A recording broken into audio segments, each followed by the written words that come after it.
आता इथनं सगळं तुम्हाला व्हॉइस ओव्हर दिसेल माझा. पायऱ्यांवरनं लेट झालेला असताना पण नाचत नाचत मी गेलो वरती. लपून छपून जाताना विजयानं मला पकडला आणि विजयानं मला पहिला स्टेजवर बोलवलं पुढं. आणि इथं सगळीजण माझ्या आधी येऊन बसलेली. त्यानंतर मला न कळत असणारा पण गेम खेळला मी. आणि गेम झाल्यानंतर आमचा अवॉर्ड फंक्शन चालू झालं.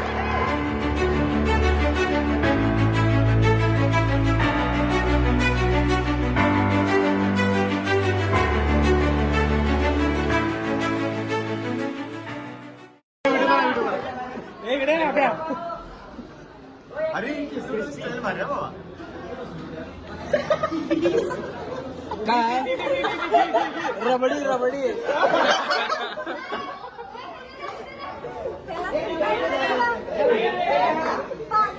सगळेजण दंगामस्ती करून आम्ही खाऊन पिऊन गेलो घरी. पण हा व्हिडिओ आवडला असला तर लाईक करा, शेअर करा आणि सबस्क्राईब करा. चला भेटूया पुढच्या व्लॉग मध्ये. Bye bye.